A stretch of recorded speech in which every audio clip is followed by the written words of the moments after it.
To understand the opportunities provided by the new CAP in terms of environmental and biodiversity protection practices, it is necessary to understand some preliminary concepts about how the CAP works. Since this is extremely complicated, I will simplify some concepts to make them easier to understand.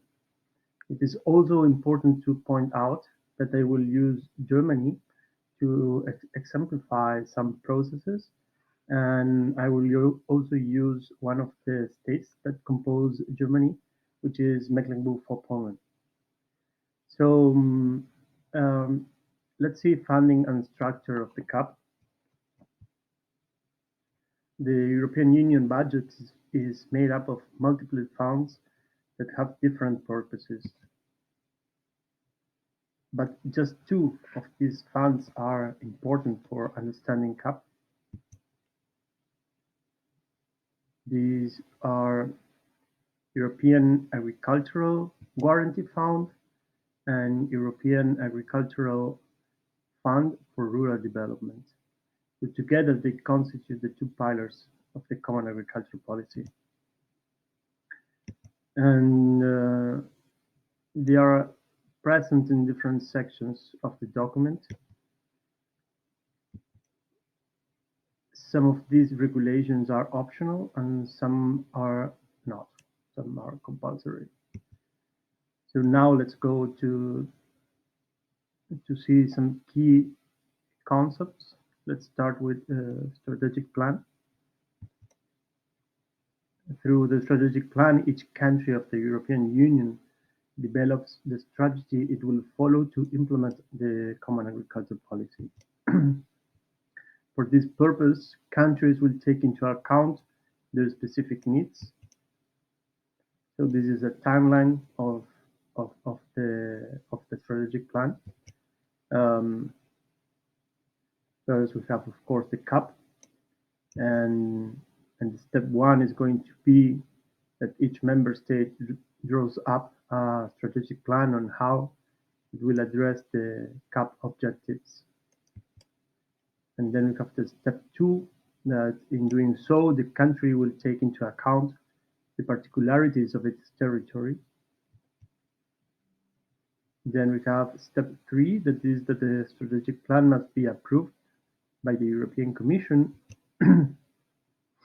And finally, the European Union will monitor its progress.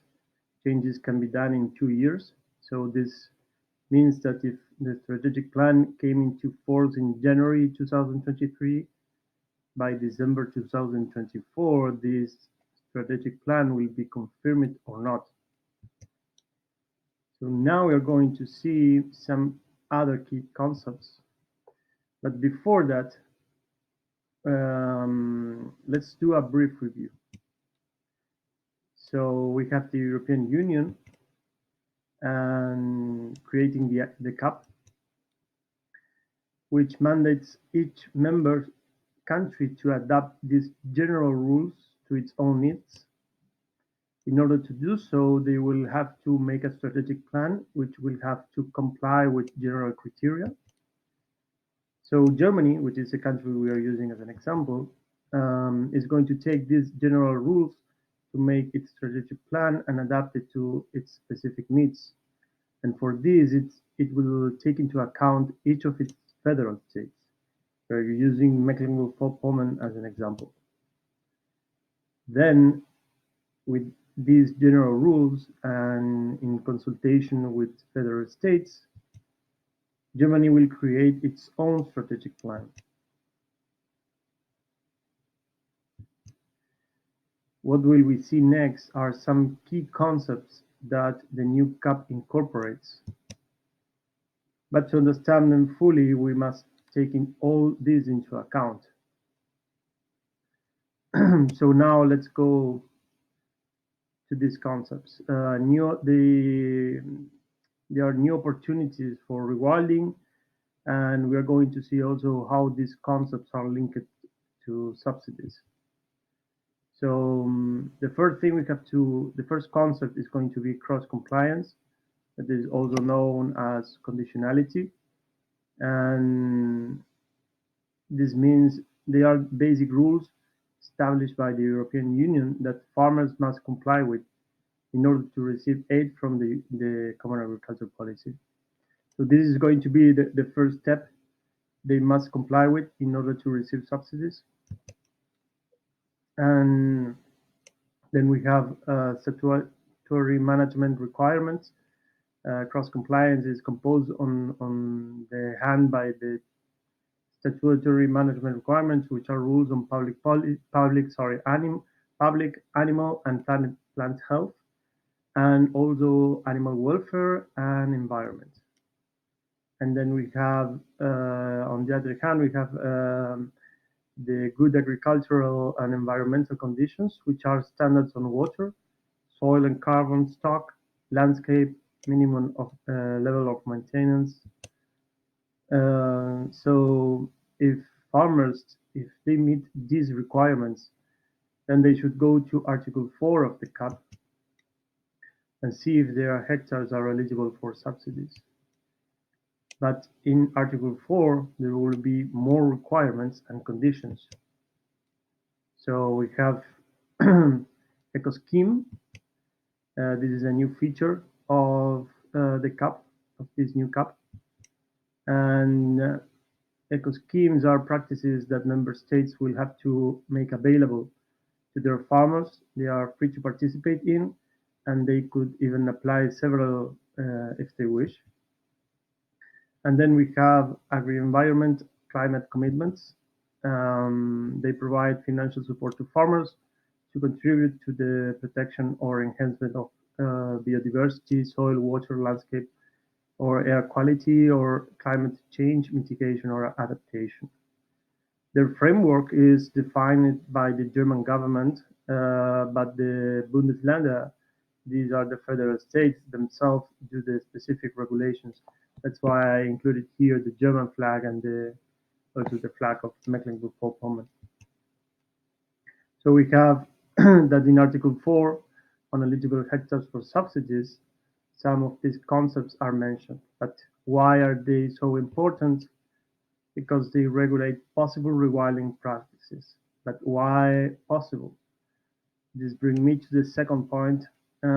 These concepts are also very important because the CAP leaves it up to the member states how and to what extent they will be included in the strategic plan. So if you remember this slide where I put optional compulsory, so that was the idea, like this that member states are going to to to include them or not in their own strategic plan. So let's go now to Article 4. And here we are going to see that for the purpose of types of intervention in the form of direct payments, eligible hectare shall be determined. A, any agricultural area of the holding, this is not new, and then they give more specifications. And then we have any area of the holding which is, and basically what they are saying here is that the farmers don't need to fit to the definition of permanent grasslands, and they do not need to fulfill the minimum maintenance obligation. And finally, but more important of all, is that they are being, if, like the hectares can be included here if they are being used for an eco scheme. So the first thing that is huge here is that they are taking from letter B the word agricultural. So this is a huge legal change. Is a small detail, but is huge because now any area that maybe is not being used as an agricultural area can be included in this letter B. So of course, if they fulfill these requirements. So what are the eco schemes? Although we have already seen something about this, since it is so important, and they are also mentioned it here in Article 4, That's why I am going deeper. Um, they are regulated in Article 31 of the new CAP. Member states will decide the content of their eco schemes as well as how much money they will spend on them. The requirements set out in a given scheme must go beyond those relating to conditionality. So we have the first eco scheme is about like these are going the common agricultural policy is going to give like standards or topics, and then as we said, each country is going to be in charge of creating practices. The first one is going to be climate change mitigation, including reduction of greenhouse gas emissions from agricultural practices, as well as maintenance of existing carbon stores and enhancement of carbon sequestration. B. Climate change adaptation, including actions to improve resilience of food production systems and animal and plant diversity for stronger resistance to diseases and climate change. Letter C. Protection or improvement of water quality and reduction of pressure on water resources. Letter D. Prevention of soil degradation, soil restoration, improvement of soil fertility, and of nutrition management and soil biota. Letter E. Protection of biodiversity, conservation or restoration of habitats or species, including maintenance and creation of landscape features or non-productive areas. F. Actions for a sustainable and reduced use of pesticides, in particular pesticides that present a risk for human health or environment. And finally, G. Actions to enhance animal welfare or combat antimicrobial resistance. So as we already mentioned, these are a huge opportunity, and that is why also this video wants to be like a sort of call to action. Like the common agriculture policy is giving now this huge opportunity, and we must do something about this. Um, so finally, I wanted to mention letter C of Article 4. This is the most interesting point for rewilding. It says that every area which cannot be promoted under points A and B is possible for receiving subsidies. They have to fulfill some requirements, but but for sure, as I said before, is a very interesting opportunity too. Um, Finally, what I would like to mention are the AECC. These are the agro-environment climate commitments, and they are also very important. And so the first one is to go beyond the relevant statutory management requirements and GAEC standards established under Chapter 1, Section 2. Letter B, go beyond the relevant minimum requirements for the use of fertilizer and plant protection products or for animal welfare, as well as other relevant mandatory requirements established by national and union law. That requirement does not apply to commitments related to agroforestry systems and the maintenance of afforested areas. Letter C, go beyond the conditions established for the maintenance of the agricultural area in accordance with Article 4.2,